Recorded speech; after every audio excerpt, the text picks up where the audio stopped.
Extraordinaire, bonjour à tous. Good morning, everyone. Aujourd'hui, comme le Seigneur parle au travers des pierres et des oiseaux du ciel, Today, just like God speaks through stones and birds, et ça, il a dit. ce matin, il a décidé de parler dans des corps plus jeunes. This morning, God wants to speak to us through younger bodies. Donc 3 fois 7 minutes, comme un apéro. So we will have 3 small messages of 7 minutes. Et même si le premier vous a rempli, il y a toujours de la place. It's like an apéro, you know, you get one and then there's one more, one extra. Je vous demande de donner la force à Edom qui va commencer. So let's welcome Edom.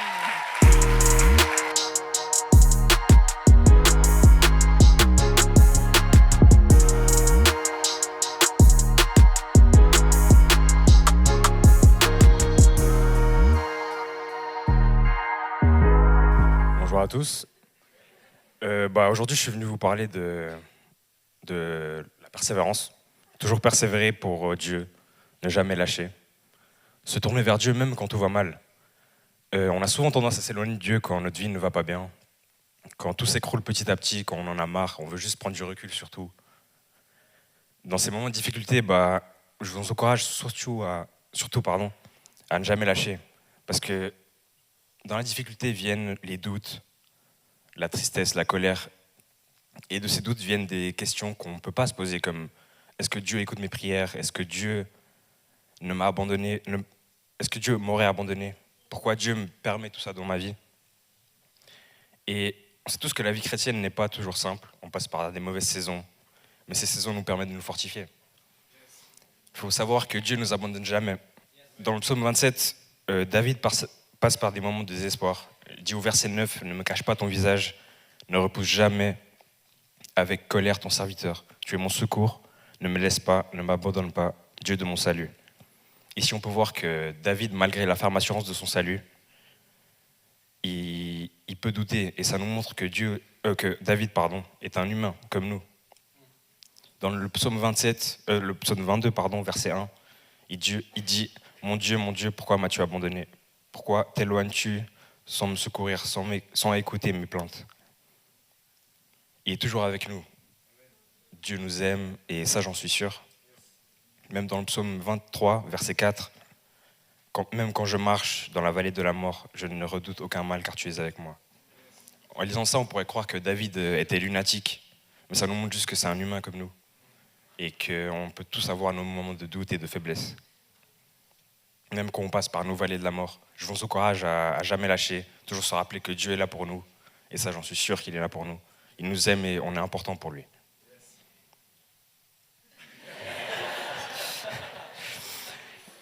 Il existe plusieurs moyens pour se rappeler de l'amour de Dieu et toujours se concentrer sur lui. Mais ce n'est pas des outils miracles, ce n'est pas des trucs magiques. C'est juste la vie. Quoi de mieux que premièrement la Bible, avec des versets d'affirmation qu'on peut affirmer sur notre vie, qu'on peut proclamer. Par exemple, le psaume 23 en entier est très fort, un rappel de ce que Dieu est pour nous et tout l'amour qu'il a pour nous. Ensuite, il a la prière avec notre Père. Il nous écoute en tout temps. On peut être honnête avec lui, sans se soucier de quoi que ce soit. J'aime bien dire que c'est mon meilleur ami parce qu'on peut se confier à lui et il ne nous jugera jamais.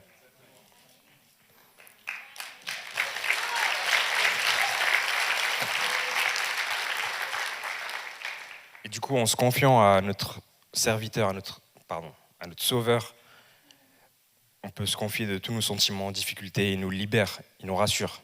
Comme le dit le Proverbe 3, verset 5, « Confie-toi en l'Éternel de tout ton cœur et ne t'appuie pas sur ton intelligence. » Pour le dernier moyen, il y a aussi la louange, mon préféré pour ma part. Il existe de multiples chants d'adoration qui ont des paroles puissantes. Et quand on chante ces chants, il faut savoir qu'il faut être conscient des paroles et vraiment les proclamer dans notre vie si c'est ce qu'on veut. Ces 3 Lausanne, je vous encourage vraiment à ne jamais douter de Dieu, même quand c'est dur, même quand vous avez l'impression qu'il vous a abandonné. Tournez-vous vers lui. Il a des bons projets pour nous. Quand tout va mal, réjouissez-vous car il a déjà tout accompli à la croix. Lorsque vous tomberez plus d'une fois, ce sera une fois de plus que vous allez vous relever. Ne perdez jamais espoir.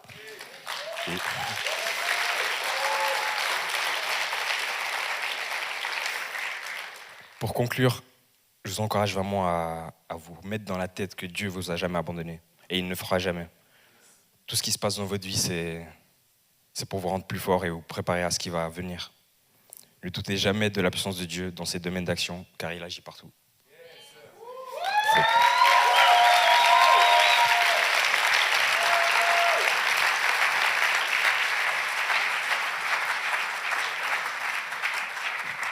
Merci beaucoup, Edom. Thank you, Adam. Est-ce que tu es d'accord de cette révélation, c'est Dieu qui te l'a donnée? It's a revelation you've received. Est-ce que c'est OK que tu pries pour nous, qu'on puisse avoir de la persévérance et qu'on puisse Would you appliquer? agree to pray for us and pray for this church that we would find that perseverance? Seigneur, je te remercie pour ce dimanche. Lord, Tu nous as thank you for tous- this day Tu nous as tous rassemblés ici pour toi. that you've gathered us here for you. Je te prie pour qu'on puisse vraiment se rendre plus fort grâce à ton amour. Thank you for new strength, thanks to your love. Je prie pour que tu puisses nous rendre fermes dans ton assurance. That you would strengthen us in that love. Tu puisses nous rendre forts de notre amour qu'on a pour toi et vraiment qu'on puisse être sûr que tu nous aimes, And that we would have that deep conviction that you do love us, malgré tout ce qui se passe dans notre vie. despite everything that can happen around us. Dans le nom puissant de Jésus-Christ, Amen. In the name of Jesus Christ, amen. Amen. Merci. Faites du bruit pour Edom. Ouh. Ça commence fort. Ça Ok. commence fort et c'est pas fini. He's put the bar pretty high, but it's not over. Faites un maximum de bruit pour la prochaine Put your hands Marika. together for Marika.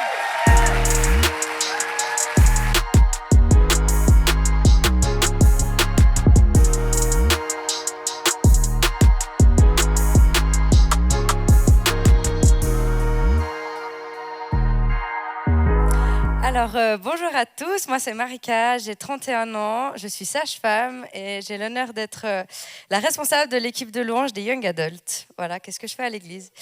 Ce matin, j'avais à cœur de faire avec vous une chose, c'est qu'on revisite la parabole du fils prodigue. Je dis bien qu'on revisite parce que souvent, quand on parle de cette parabole, on parle du fils prodigue. Mais dans cette histoire, il y a un deuxième frère, le frère aîné. Et c'est de lui dont je vais vous parler. Alors, je vous fais un bref résumé de la parabole. Donc, Jésus raconte l'histoire d'un père qui avait 2 fils. Le fils cadet, un jour, va vers lui demande sa part d'héritage pour qu'il puisse quitter la maison, profiter de sa vie comme bon il le semblait. Après avoir gaspillé tout son argent, il y a une famine qui arrive dans le pays. Du coup, il meurt de faim. Il se rend compte de l'erreur qu'il a faite. Il se dit, je vais retourner vers mon père. Peut-être qu'il aura de la grâce pour moi. Et là, son père le voit arriver. Il court vers lui. Il l'embrasse. Il a de la compassion pour lui. Et il est tellement heureux pour lui qu'il va organiser une fête en tuant le veau engraissé. Et pendant la fête, du coup, je vais vous lire la suite de l'histoire. Donc, c'est dans Luc 15, verset 25. Or, le fils aîné était dans les champs. Lorsqu'il revint et approcha la maison, il entendit la musique et les danses. Il appela les serviteurs et lui demanda « Qu'est-ce qui se passe ?» Et le serviteur lui dit « Ton frère est de retour et ton père a tué le veau engraissé parce qu'il l'a trouvé en bonne santé. » Et à ce moment, le fils aîné se met en colère et ne voulait pas entrer. Son père sortit le supplier d'entrer, mais il répondit « Voilà tant d'années que je suis à ton service, sans jamais désobéir à tes ordres, et jamais tu ne m'as donné un chevreau pour que je fasse la fête avec mes amis. Mais quand ton fils est revenu, celui qui a mangé tes biens avec des prostituées, pour lui, tu as tué le veau engraissé. » Mon fils, lui dit le père, tu es toujours avec moi, et tout ce que j'ai est à toi. Mais il fallait bien nous réjouir et faire la fête, parce que ton frère, que voici était mort, il est revenu à la vie, il était perdu, et il a été retrouvé. Alors évidemment, dans cette histoire, on se dit tous, franchement, la réaction du fils aîné, c'est vraiment nul. Il n'arrive même pas à se rendre compte la chance que son propre frère soit rentré à la maison. Il aurait pu être vendu comme un esclave, se prostituer pour vivre, ou être tué, ou encore pire. Mais non, son frère est rentré. Et lui, la seule chose qu'il ressent, c'est de l'injustice. L'injustice parce que lui, il travaille dur et il ne reçoit pas ce qu'il pense mériter. Mais bon, ce qui est un peu dur dans cette histoire quand même, c'est que ce frère-là, il est tellement aveuglé par sa jalousie qu'il ne se rend même plus compte de toutes les bénédictions qui l'entourent et surtout que son frère soit rentré à la maison en vie. Mais vous savez quoi? En fait, cette histoire, elle m'a parlé, elle m'a touchée profondément. Et un jour, ça m'est arrivé parce que je priais Dieu et j'étais frustrée. Je disais, mais Dieu, franchement, je donne le maximum. Je sers à l'église, j'ai un travail, je donne tout. Et franchement, la récompense, je ne la reçois pas. Et c'est là que tout d'un coup, Dieu il m'a parlé et j'ai vraiment eu l'image du frère aîné. Et surtout, vous savez, sa réaction physique quand c'est dit, il se met en colère et il ne voulait pas rentrer. Donc, il est derrière la porte, il est en colère, il a les bras croisés, il boude et il attend que quelqu'un vienne gentiment s'excuser de l'injustice qu'il a vécue. Et ça, c'est moi des fois, je dois avouer. Voilà. Mais honnêtement, est-ce que ça vous arrive pas des fois de donner le maximum dans votre travail, quand vous servez à l'église ou autre? Vous faites même des heures supplémentaires. Vous sacrifiez du temps en famille, du temps personnel, et pourtant, vous n'avez pas l'impression d'être récompensé à la juste manière de tout ce que vous donnez. Et puis tout d'un coup, une récompense arrive, et vous êtes content sur le moment, enfin, on est content sur le moment, mais quelques mois après, ça recommence. La récompense, elle est plus suffisante. Un peu comme ceux qui pensent que de gagner à l'euro million, ça va résoudre tous les problèmes de leur vie. Alors ça peut en résoudre quelques-uns, mais à mon avis, c'est pas la solution. Alors ce matin, ma question, soyez en paix si ce matin ça vous arrive de ressentir les choses comme moi, parce que ma question ce matin, c'est pas de savoir si cette réaction-là, elle est légitime ou pas. Parce que c'est une réaction, cette réaction, c'est une réalité de l'être humain en fait. Et pour moi, Jésus, il le sait bien. Et c'est pour ça que dans cette parabole, pour moi, il parle de ce fils aîné. Il aurait très bien pu parler que du fils prodigue, mais non, il parle de ce fils aîné. Alors pour moi, la question, c'est la suivante. Comment est-ce que c'est possible qu'une personne qui a tout, un toit, de quoi manger, tout, et puis en plus il fait tout bien, il obéit aux ordres, il fait tout juste, comment c'est possible que cette personne-là arrive à ne pas se rendre compte des bénédictions qu'il a, à vivre de la justice et à être jaloux contre son frère? Comment est-ce que c'est possible que la récompense n'est jamais suffisante? Et en cherchant le mot récompense dans la Bible, je suis tombée sur un verset dans Colossiens. C'est Colossiens 3, 23 à 24, qui dit « Tout ce que vous faites, faites-le de tout votre cœur, comme pour le Seigneur et non pour les hommes, sachant que vous recevrez du Seigneur un héritage pour récompense. En effet, le Seigneur que vous servez, c'est Christ. » Alors quand j'ai lu ce verset, j'ai compris que ce n'était pas le nombre d'heures sacrifiées, ni le nombre de sacrifices. C'est la question de la position du cœur. C'est quelle est la position du cœur du fils aîné quand il travaille? Qui est-ce qui cherche de servir? Est-ce qu'il sert lui-même ou est-ce qu'il sert Dieu? Et quelle récompense est-ce qu'il cherche? Et posons-nous les mêmes questions, moi, quand je travaille ou quand je sers à l'église. Avec quel cœur est-ce que je le fais? Où est-ce qu'il est mon cœur quand je fais ça? Est-ce que je le fais pour moi-même ou est-ce que je le fais pour servir Dieu? Est-ce que je cherche à faire la volonté de Dieu? Et pour moi, la volonté de Dieu, c'est pas seulement parce qu'il a décidé à un moment donné que c'était comme ça, c'est tout. Non, pour moi, la volonté de Dieu, c'est pour mon bien-être, c'est pour le bien-être des autres, c'est pour le bien-être de ma famille. Alors quand je travaille ou je sers, est-ce que je me respecte moi-même? Est-ce que je respecte ma famille? Est-ce que je respecte les autres pour continuer à avoir assez d'amour pour eux et me réjouir pour eux quand eux, ils reçoivent des bénédictions? Et je finis vite par une petite histoire. Vous savez, moi, en tant que sage-femme, je travaille à l'hôpital toute la journée. Je suis des couples, je vais être avec eux, je vais les rassurer. Je vais commencer à souffler avec la dame qui a des contractions. Je vais lui masser le dos, je vais m'investir avec elle. Tout d'un coup, elle va commencer à me hurler dessus parce qu'elle a mal, qu'elle veut sa péridurale. Et moi, je suis là avec elle. Et puis tout d'un coup, elle arrive à dilatation complète. Et c'est bientôt l'heure de la naissance. Et en fait, c'est 20h le soir. Ça veut dire que moi, j'ai fini ma journée. Ça veut dire que je ne vais pas pouvoir être là à cette naissance avec tout ce que j'ai investi dans la journée. Et là, je me dis, mais je vais pouvoir faire quelques heures de plus. C'est pas grave, comme ça, je suis sûre que je serai là à la naissance.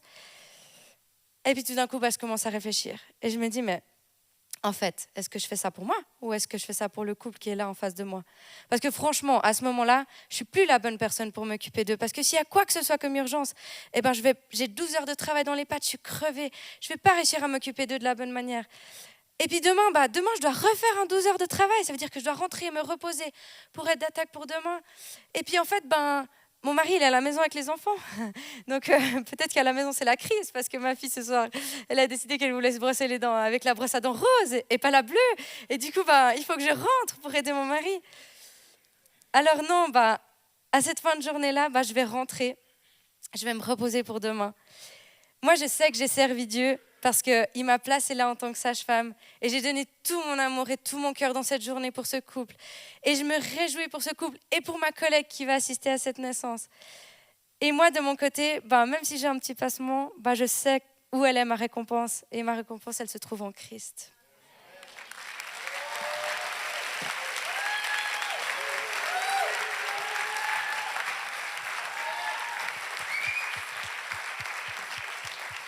Merci, merci. Wow. J'aimerais juste qu'on prenne quelques secondes pour digérer. Yeah. I think we need a few seconds just to take it all in. Dans un apéro, des fois, on prend juste quelques secondes, j'attends, avant d'attaquer la suite. Let's breathe and take it in before we go to the next person. Et laissons le Saint-Esprit juste faire descendre cette parole dans notre cœur. That these words and that sense of reward would come down deep in your heart.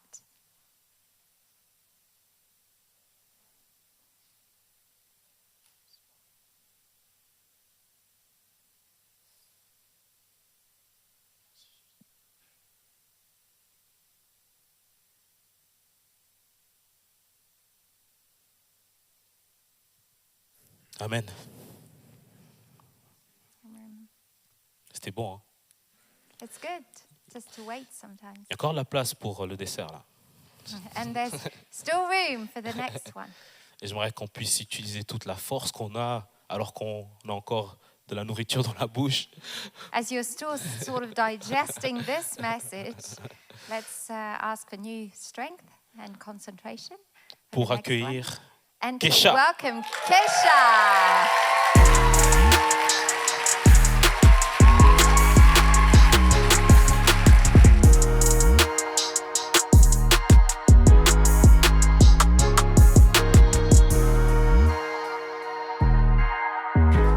Bonjour, je m'appelle Kesha et j'ai 17 ans.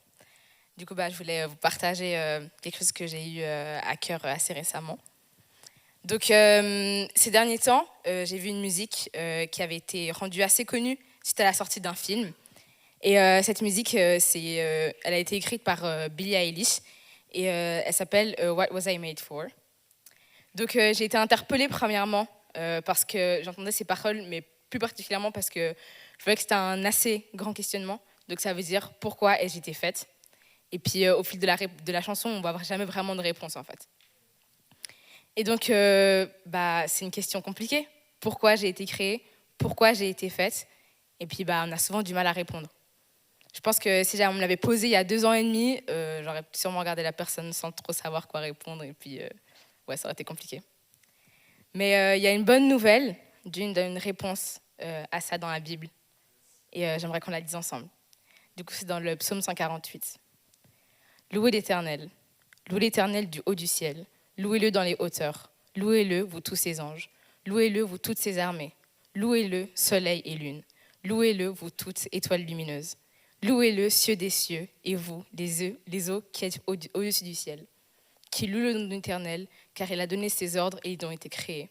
Il les a établis pour toujours et à perpétuité. Il a donné des lois et il ne les violera pas. Louez l'Éternel depuis la terre, vous monstres marins et vous tous océans. Foudre et grêle, neige et brouillard, vent de tempête qui exécutait ses ordres. Montagnes et toutes les collines, arbres fruitiers et tous les cèdres, animaux sauvages et tout le bétail, reptiles et oiseaux ailés. Rois du monde et tous les peuples, princes et tous les juges de la terre, jeunes gens et jeunes filles, vieillards et enfants. Qui loue le nom de l'Éternel, car son nom seul est élevé. Sa majesté domine la terre et le ciel.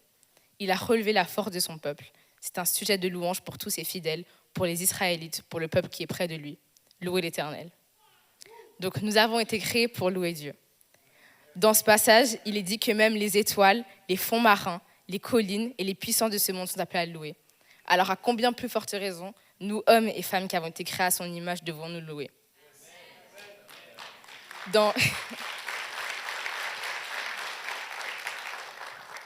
Ésaïe 43, 21, Dieu dit aussi « Le peuple que je me suis formé publiera mes louanges ». Une fois de plus, il est montré que nous sommes faits pour le louer. Le sujet de la louange, il est régulièrement abordé dans la Bible, notamment dans les psaumes. On voit tant de fois David louer et bénir le Seigneur pour ses bienfaits. Si on en parle, c'est pour une bonne raison. Dieu est digne de toute notre louange et toute notre adoration. Ça, pas seulement pour ce qu'il fait pour nous, mais parce qu'avant tout ça, il est Dieu. Il est le Dieu créateur. Il est celui qui a formé le temps, la matière et l'espace. Il dit et la chose arrive. Donc qu'il soit loué le sujet de nos louanges, pas seulement pour ce qu'il a fait, pour les miracles qu'il a fait, mais parce qu'il en est tout simplement digne. Il l'était, il est et il le sera à tout jamais. C'est pourquoi j'aimerais qu'on soit aussi sensible et attentif à l'importance de louer Dieu. C'est parce que si on ne le fait pas, la création le fera quand même. Il est écrit que même si on se tait, les pierres crieront. Dieu, il n'a pas tant de besoin de nous. Il est le créateur de toutes choses, mais il nous a choisis. Il veut notre louange. On est voulu par Dieu et il va avoir cette relation avec nous. Donc peut-être que vous traversez un désert, que vous êtes dans la difficulté et qu'aujourd'hui vous n'arrivez pas à lever les bras pour l'acclamer. Mais j'aimerais vous encourager. Acclamez-lui dans la faiblesse, parce que c'est alors que vous êtes faible que vous êtes fort.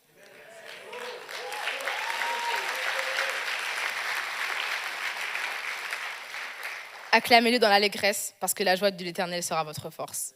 Acclamez-le tous les jours de votre vie pour sa grandeur, car l'étendue annonce l'œuvre de ses mains. Alors je vous propose d'acclamer Dieu maintenant pour sa grandeur et pour ses bienfaits dans nos vies.